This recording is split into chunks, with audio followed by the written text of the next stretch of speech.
La llamada llegó a las 9:30 de un martes por la mañana, justo cuando estaba revisando los informes trimestrales de la empresa de marketing que había construido de la nada durante los últimos 15 años.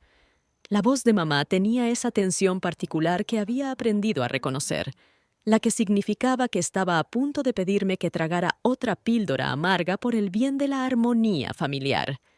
Esperanza, cariño, necesito hablar contigo sobre el Día de Acción de Gracias. Hizo una pausa y pude escuchar a mi padrastro Aurelio murmurando algo de fondo. Su hermana Esperanza y toda su familia vienen volando desde Guadalajara este año, y ya sabes cómo se sienten bueno, sobre que tú no seas la hija biológica de Aurelio. Mi taza de café se congeló a medio camino hacia mis labios. Después de 12 años de matrimonio con mi madre, después de 12 años de yo escribiendo cheques para ayudar con su hipoteca, los pagos del carro, sus cuentas médicas, después de 12 años de fingir que los hombros fríos de su familia y los comentarios susurrados no cortaban como cristal, esto estaba pasando. ¿Qué exactamente estás diciendo, mamá? Creo que sería mejor si celebraras en otro lugar este año. ¿Tal vez con Esperanza? Sé que ustedes son cercanas. Su voz se hizo más pequeña. Es solo por este año, corazón. Esperanza dejó muy claro que si tú estás ahí, ellos no vendrán, y Aurelio no ha visto a su sobrino nieto en 3 años. Las palabras golpearon como un golpe físico. Puse mi taza con manos temblorosas, viendo el café derramarse sobre los informes trimestrales en los que había estado tan concentrada momentos antes. 15 años construyendo mi negocio, 10 años de apoyo financiero que había mantenido sus cabezas a flote, y me estaban desinvitando de la mesa de mi propia familia porque sus parientes no podían soportar mi presencia. Entiendo, dije en voz baja, aunque mi voz sonaba extraña incluso para mis propios oídos. Haré otros planes. Después de colgar, me quedé mirando esos informes manchados de café durante 20 minutos antes de que mi socia comercial Esperanza tocara la puerta de mi oficina. Me echó un vistazo y cerró la puerta detrás de ella. ¿Qué pasó? Pareces como si alguien hubiera muerto. Le conté todo. La llamada, la desinvitación, los años de enviar dinero mientras era tratada como una extraña. Esperanza escuchó sin interrumpir, sus ojos oscuros endureciéndose con cada detalle. «Déjame entender esto», dijo cuando terminé. «¿Has estado pagando su hipoteca durante cuánto tiempo?» 3 años. 800 al mes. ¿Y los pagos del carro? 2 años. 350 al mes. ¿Cuentas médicas? Cuando sea que lo necesiten. El mes pasado fueron 1,200 para el trabajo dental de Aurelio. Me froté las sienes. Probablemente les he enviado cerca de $40,000 desde que se casaron.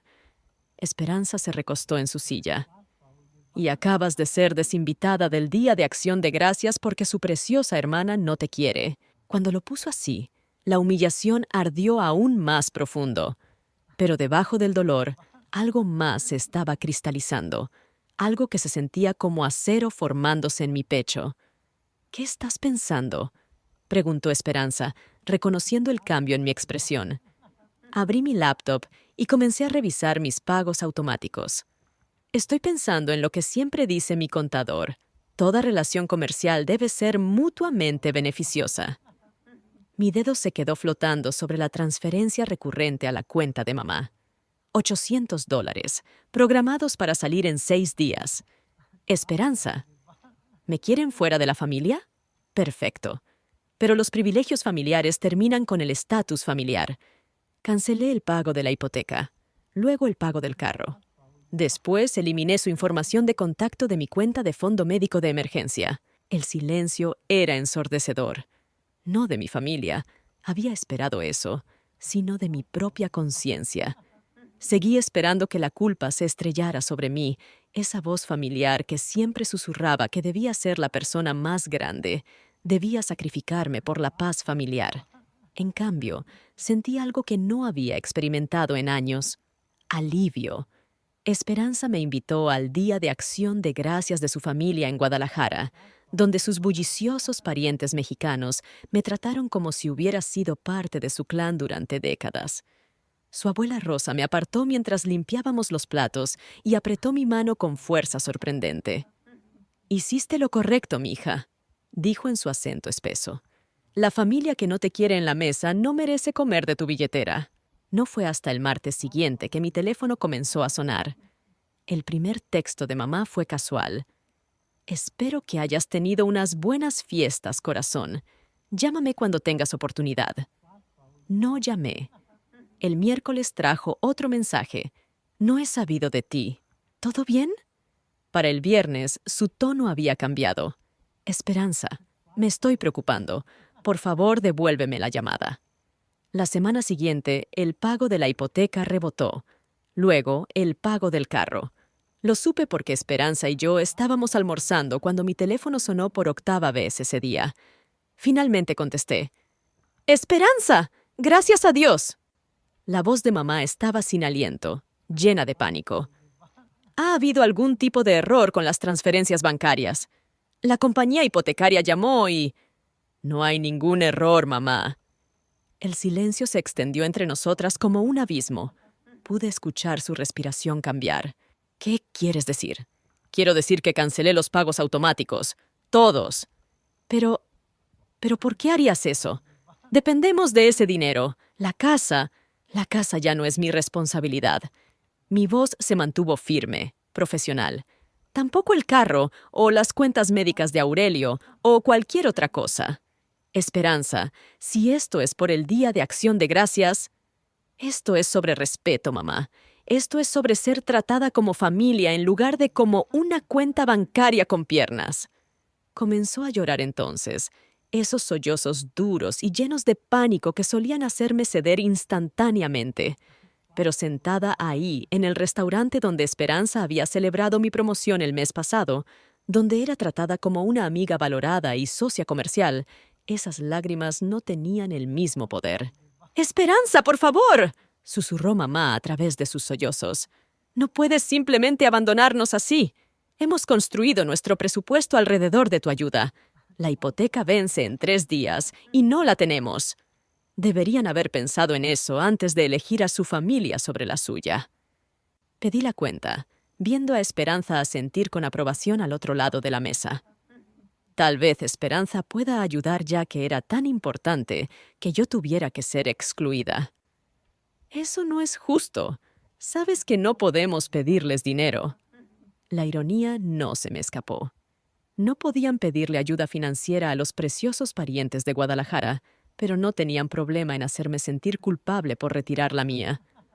Aparentemente yo tampoco podía. Sin embargo, aquí estamos. Durante las siguientes semanas, las llamadas se volvieron desesperadas.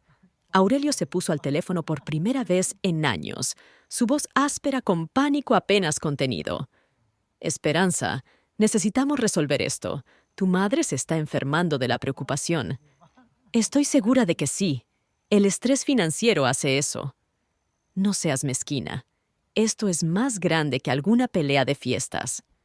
Esa palabra, mezquina, encendió algo frío y filoso en mi pecho. «Tienes razón, Aurelio. Esto es más grande. Esto es sobre 12 años de ser tratada como una extraña mientras financio su estilo de vida. Esto es sobre que tu hermana sea más importante que tu hijastra, que les ha evitado perder su casa». «Ahora espera». «No, tú espera. Construí un negocio de la nada. Trabajo 60 horas a la semana. He sacrificado vacaciones, relaciones y paz mental para mantener dinero fluyendo a sus cuentas. Y en el momento en que aparece tu familia real, soy desechable». Colgué e inmediatamente bloqueé su número. Esperanza me encontró en mi oficina esa tarde, mirando por la ventana la nieve de diciembre. «¿Cómo te sientes?» «Mejor de lo que esperaba». Y era cierto. La culpa que había anticipado nunca se materializó. En cambio, sentí algo que no había experimentado desde antes de que mamá se volviera a casar. Autonomía. Sigo esperando sentirme mal por esto. ¿Por qué te sentirías mal por negarte a financiar a personas que no te respetan? Porque eso es para lo que fui entrenada. Mantener la paz. Ser la persona más grande, no mover el barco. Me volteé de la ventana. Pero ¿sabes qué? Estoy cansada de ser la única que se preocupa por mantener unida a esta familia. Para Navidad, habían dejado de llamar completamente. Pasé las fiestas en la cabaña de Esperanza en Oaxaca, esquiando y leyendo junto al fuego. Fue el diciembre más pacífico que había tenido en más de una década. El año nuevo trajo consecuencias inesperadas que no había anticipado. Mi prima Marisol llamó en febrero, su voz tensa de desaprobación. Esperanza, ¿qué es esto que estoy escuchando sobre que cortaste completamente a mamá Patricia y Aurelio? La tía Leticia está fuera de sí. Debería haber esperado esto. Mamá claramente había contactado a su hermana, mi tía Leticia, para construir una coalición de presión familiar. Estoy segura de que te dio su versión de los eventos. Dijo que los abandonaste por algún desacuerdo del Día de Acción de Gracias. Eso no es como tú. No fue un desacuerdo, Marisol. Me desinvitaron de la cena familiar porque los parientes de Aurelio no me consideran familia real, a pesar de que he estado pagando sus cuentas durante años. La pausa del otro lado me dijo que mamá no había compartido ese detalle. Ellos...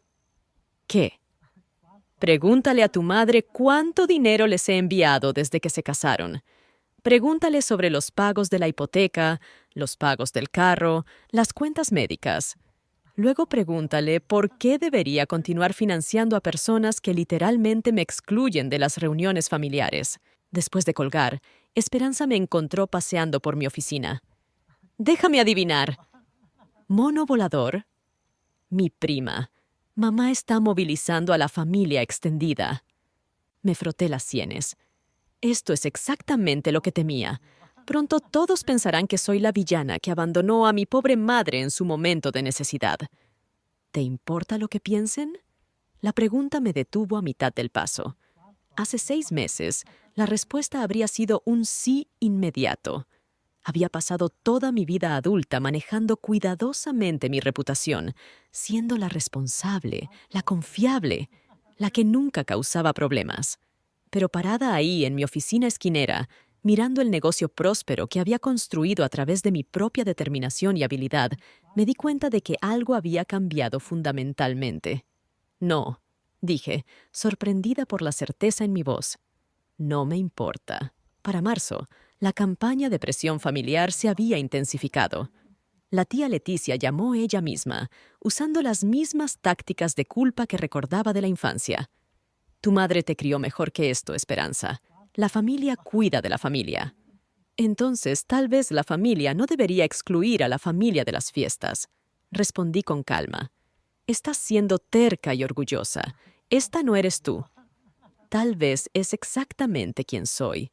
Tal vez he tenido demasiado miedo de mostrarlo antes. Las llamadas de parientes extendidos continuaron esporádicamente durante la primavera, cada una pintándome como la hija ingrata que había abandonado a su madre en apuros. Pero con cada conversación, mi resolución se fortaleció en lugar de debilitarse. Ya no era la misma persona que una vez se doblegaba para mantener a todos felices. El verano trajo una paz inesperada. Mi negocio estaba prosperando. Habíamos conseguido 3 cuentas importantes que había estado persiguiendo durante meses. Y finalmente, tenía el ancho de banda para enfocarme en el crecimiento en lugar de preocuparme constantemente por las emergencias financieras de otras personas. Esperanza y yo tomamos un fin de semana largo en Valle de Guadalupe para celebrar, algo que nunca podría haber hecho cuando cada dólar extra estaba destinado a los gastos de mamá y Aurelio. «Te ves diferente», observó Esperanza mientras nos sentábamos en la terraza del viñedo, viendo el atardecer pintar el valle de oro. Más joven, de alguna manera. Tenía razón. El nudo constante de ansiedad que había vivido en mi pecho durante años, el que se apretaba cada vez que sonaba mi teléfono, preguntándome qué crisis financiera tendría que resolver después, finalmente se había aflojado. Había olvidado lo que se sentía quedarse con mi propio dinero, tomar decisiones basadas en mis necesidades en lugar de las emergencias de todos los demás. Sigo esperando que caiga el otro zapato, admití. Han sido 7 meses. Ese es el tiempo más largo que he pasado sin enviarles dinero desde que mamá se casó. Tal vez el otro zapato no va a caer. Tal vez esto es simplemente cómo se ven los límites. Pero debería haber sabido mejor. La calma nunca dura cuando estás lidiando con personas que ven tu bondad como debilidad y tus recursos como su red de seguridad. La llamada llegó un jueves por la noche a finales de agosto. No de mamá o Aurelio. Claramente habían aprendido que las súplicas directas no funcionarían. Esta vez era mi prima segunda Bernardina, quien apenas conocía pero que de alguna manera había conseguido mi número personal. Esperanza, espero que no te moleste que llame. Conseguí tu número de la tía Leticia. Su voz tenía ese tono cuidadoso que la gente usa cuando está a punto de pedir algo que saben que no quieres dar. Quería hablar contigo sobre la situación de tu madre. ¿Qué situación? El aviso de ejecución hipotecaria. Pensé que sabías. Mi estómago se hundió. ¿Qué aviso de ejecución hipotecaria? Van a perder la casa, cariño. El banco comenzó los procedimientos el mes pasado. Tu madre tiene demasiado orgullo para llamarte ella misma, pero... Bueno, está desesperada. Ambos lo están. Cerré los ojos, sintiendo ese tirón familiar de culpa y responsabilidad tratando de reafirmarse. Bernardina, aprecio que llames, pero esta ya no es mi emergencia que resolver. Pero es el hogar de tu madre. Es el hogar del que eligió excluirme. Después de la llamada de Bernardina, no podía concentrarme en nada. La palabra ejecución hipotecaria siguió resonando en mi cabeza, arrastrando cada recuerdo de la infancia de inseguridad financiera, cada lección sobre lealtad familiar que me habían inculcado desde que era lo suficientemente grande para entender el dinero. Me encontré mirando la pantalla de mi laptop, mi dedo flotando sobre la aplicación de banca en línea. Esperanza me encontró así a las 10 de la noche, todavía sentada en mi oficina en casa con la computadora abierta en el saldo de mi cuenta. Ni siquiera lo pienses, dijo, acomodándose en la silla frente a mi escritorio. Van a perder la casa en la que no te querían.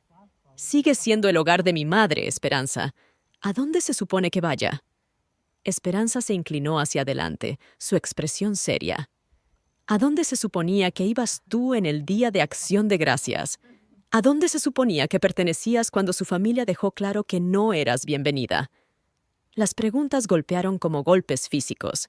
Cerré la laptop con manos temblorosas. Esto es exactamente con lo que están contando, continuó. Sabían que si te empujaban lo suficientemente lejos, eventualmente la crisis se volvería lo suficientemente mala como para que tu culpa te arrastrara de vuelta. Es manipulación, Esperanza. Manipulación sofisticada a largo plazo. Esa noche apenas dormí. Cada vez que cerraba los ojos, veía a mamá empacando cajas, la veía llorando mientras dejaba el único hogar que había conocido durante más de una década. Pero entonces recordaba su voz esa mañana de martes, casual y desdeñosa. Creo que sería mejor si celebraras en otro lugar este año. Las siguientes 2 semanas pasaron en una confusión de dudar de mí misma. Me sumergí en el trabajo, pero la distracción solo duraba tanto. Entonces, un sábado lluvioso por la mañana a principios de septiembre, sonó mi timbre. Miré por la mirilla y mi sangre se enfrió. Mamá y Aurelio estaban en mi porche delantero, ambos viéndose más viejos y más demacrados de lo que nunca los había visto. La cara de mamá estaba manchada de llorar, y la postura orgullosa usual de Aurelio se había derrumbado en algo desesperado y derrotado. Habían venido a mi casa. Después de 9 meses de silencio, después de elegir a su familia sobre mí, después de construir toda su coalición familiar extendida para presionarme, estaban parados en mi puerta. Mi mano estaba en el cerrojo antes de detenerme. Este era el momento que había estado temiendo y esperando en igual medida. Todo lo que había construido durante los últimos meses, los límites, el autorrespeto, la paz, todo se reducía a si giraba esa cerradura. Esperanza, por favor. La voz de mamá estaba amortiguada a través de la puerta, pero podía escuchar las lágrimas. Sé que estás ahí. Tu carro está en la entrada. Presioné mi espalda contra la puerta, mi corazón latiendo tan fuerte que estaba segura de que podían escucharlo.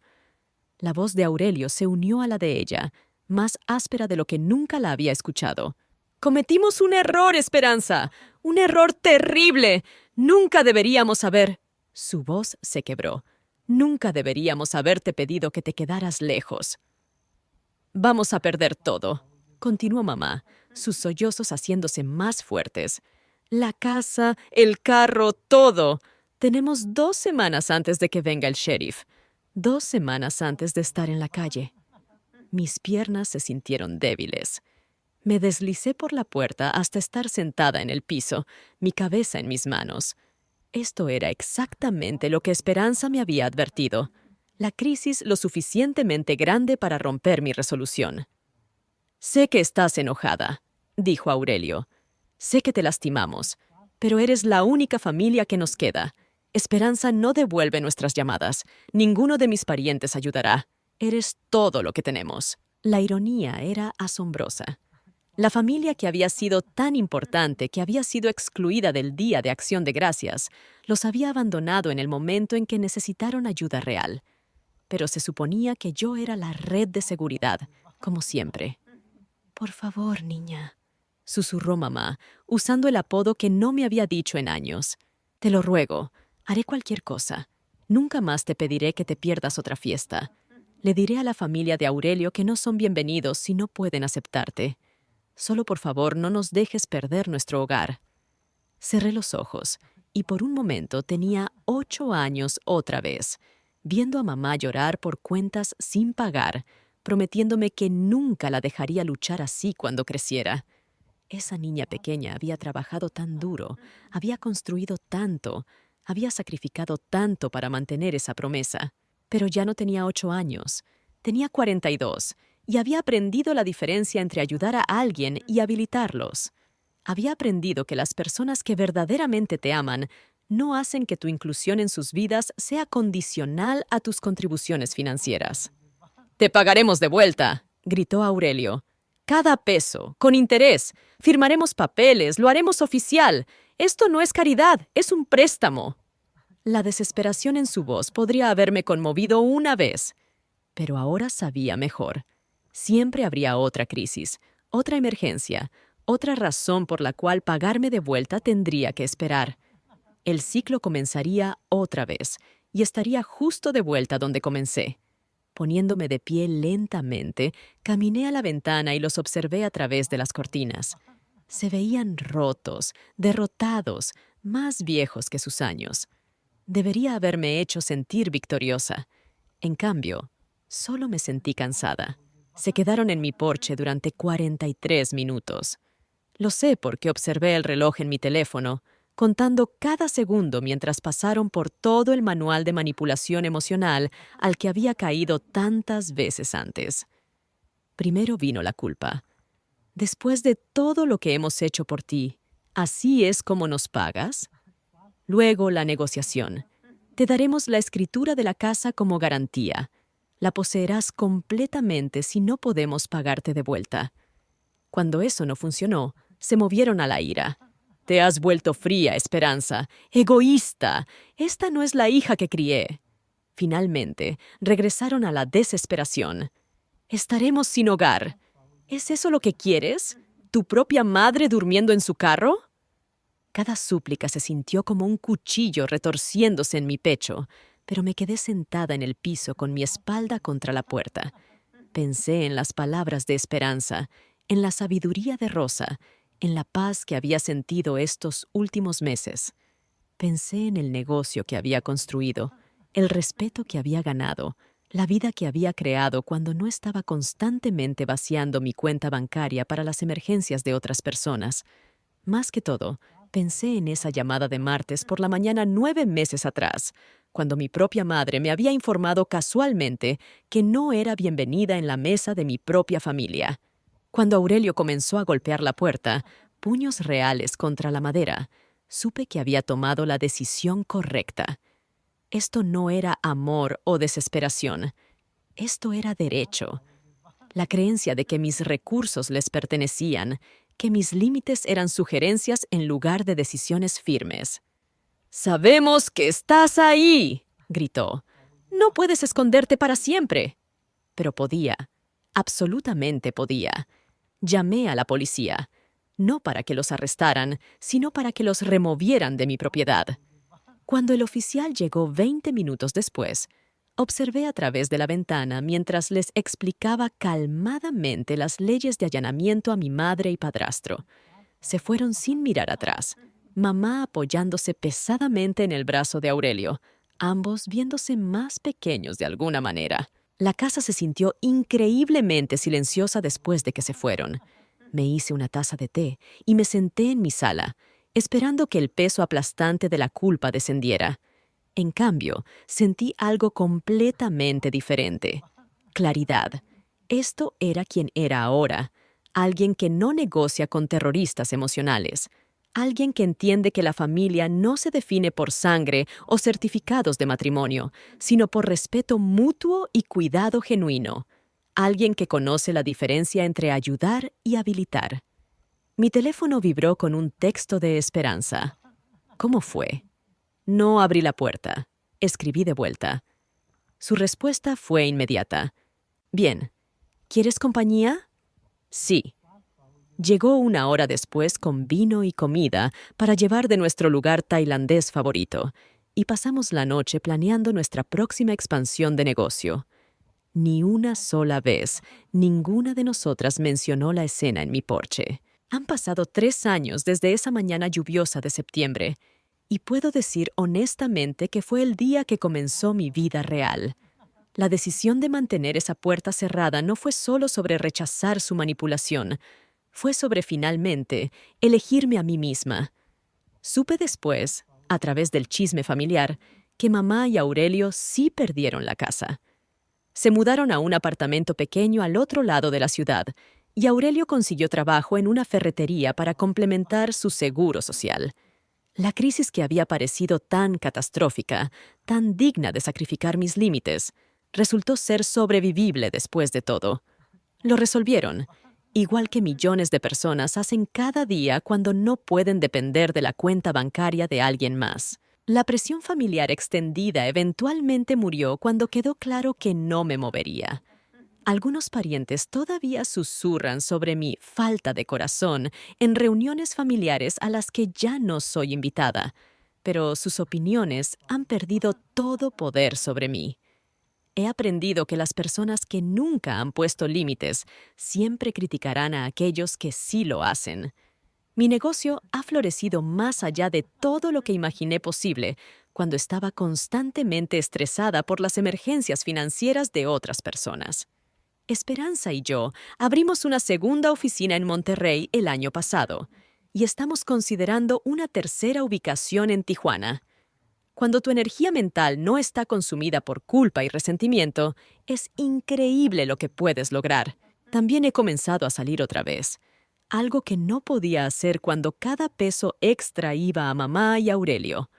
Conocí a Sebastián en una conferencia la primavera pasada y por primera vez en mi vida adulta estoy en una relación con alguien que ve mi éxito como algo que celebrar en lugar de explotar. Nunca me ha pedido dinero. Nunca me ha hecho sentir culpable por tener límites. Nunca ha tratado mis recursos como su red de seguridad. A veces me pregunto qué habría pasado si hubiera abierto esa puerta. Sé exactamente lo que habría pasado. Les habría escrito un cheque, habrían prometido cambiar, y dentro de 6 meses estaríamos justo de vuelta donde empezamos. La única diferencia es que habría perdido 3 años de crecimiento, paz y autorrespeto. La mujer que solía quedarse despierta por las noches preocupándose por los problemas de todos los demás, ahora duerme profundamente, sabiendo que las crisis de otras personas no son mías que resolver. La mujer que una vez midió su valor por cuánto podía sacrificar por otros, ahora entiende que el amor real no requiere transacciones financieras. Pienso en esa niña de 8 años a veces, la que prometió siempre cuidar de mamá. Ojalá pudiera decirle que cuidar de sí misma no es egoísta. Es necesario. Que los límites no son muros, son puertas que solo dejan entrar a personas que verdaderamente merecen estar ahí. Ahora dime, ¿qué harías si estuvieras en mi lugar? No olvides suscribirte a este canal y comentar desde dónde estás viendo.